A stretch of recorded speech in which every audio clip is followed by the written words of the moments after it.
RJD 25 साल की हो गई है। आज उसका स्थापना दिवस था और इस मौके पर लालू प्रसाद यादव एक अरसे बाद अपने कार्यकर्ताओं से रूबरू हुए।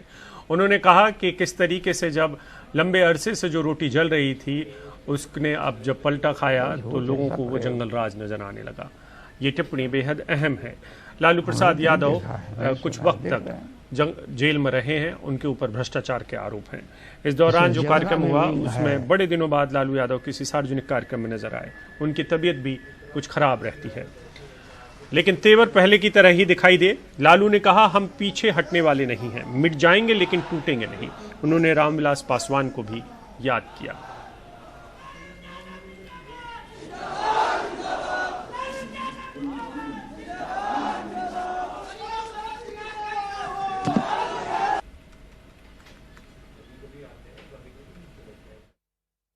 राष्ट्रीय जनता दल को ये दल है, ये हम विश्वास दिलाना चाहते हैं लोगों को कि हम पीछे हटने वाले नहीं हैं। मिट जाएंगे, लेकिन हम लोग टूटने वाले नहीं हैं।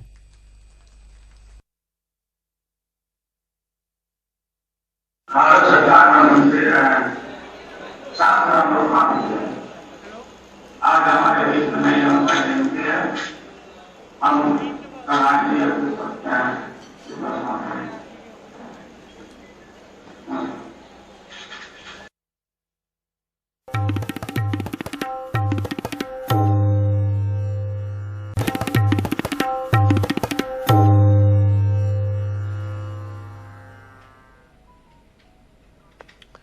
आज रामविलास पासवान की जयंती है और इस मौके पर उनके बेटे ने चिराग पासवान ने यात्रा शुरू की है। आशीर्वाद यात्रा नाम दिया है। हाजीपुर से आशीर्वाद यात्रा शुरू कर रहे हैं और इसका मकसद अपने चाचा को चुनौती देना है। चाचा को चुनौती का जवाब देने आए आज की चाचा की जो चुनौती है वो बड़ी है चिराग पासवान के सामने। उसका जवाब देने के लिए उन्होंने अब उनके ही संसदीय क्षेत्र हाजीपुर को चुना है। ये क्षेत्र रामविलास पासवान का गढ़ हुआ करता था। यहाँ से एक वक्त में रामविलास पासवान ने रिकॉर्ड वोटों से जीतकर पूरी दुनिया में रिकॉर्ड तैयारी की थी, रिकॉर्ड बनाया था। पशुपति पारस को उन्होंने ये सीट दे दी थी। पशुपति पारस यहाँ से जीते थे। अब अपनी आशीर्वाद यात्रा की शुरुआत हाजीपुर से करके चिराग पासवान बताना चाहते हैं कि भले सारे सांसद पशुपति पारस के साथ चले गए हों, लेकिन पार्टी के कार्यकर्ता उनके साथ हैं। आज पटना में कार्यकर्ताओं ने चिराग पासवान का स्वागत किया और इसके बाद पटना में अम्बेडकर मूर्ति पर माल्यार्पण नहीं करने देने पर वो धरने पर भी बैठ गए, फिर हाजीपुर के लिए रवाना हो गए।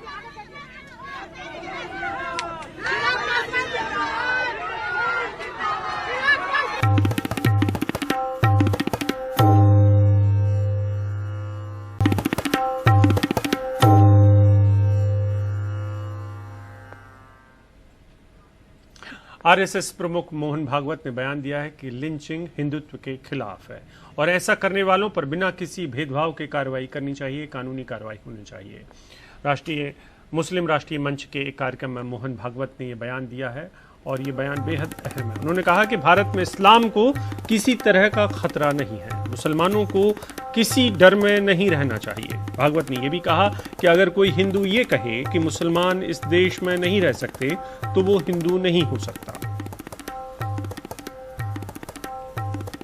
हिंदुस्तान हिंदू राष्ट्र है, गौ माता पूज्य है, लेकिन लिंचिंग करने वाले ये हिंदुत्व के खिलाफ जा रहे हैं।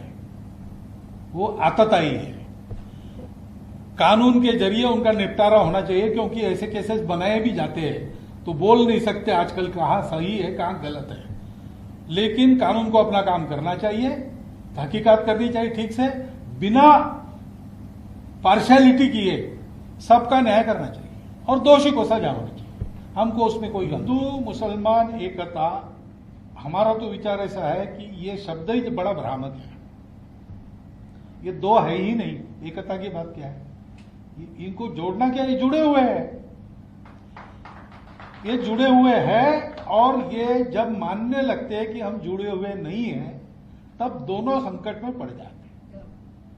बात यही हुई है। हम लोग अलग नहीं है, क्योंकि हमारे देश में ये परंपरा नहीं है कि आपकी पूजा अलग है इसलिए आप अलग हैं। आपने कहा ना, आप निराकार की श्रद्धा रखते हैं, हम निराकार के साथ आकार की भी श्रद्धा रखते हैं। बात ऐसी है कि एक व्यक्ति के नाते मुझे मेरी श्रद्धा एक पर ही रखनी पड़ेगी, हिंदुओं में भी। अगर मैं निराकार मानता हूं तो मैं हिंदुओं के आकार भी नहीं मानूंगा, मेरे अकेले का जब तक प्रश्न है। लेकिन मेरे समाज में आकार को मानने वाले लोग हैं, उनका मैं सम्मान करता हूं, उनकी श्रद्धा का आदर करता हूं। उनकी श्रद्धा का आदर करने से मेरी भक्ति पे कोई गड़बड़ नहीं होती।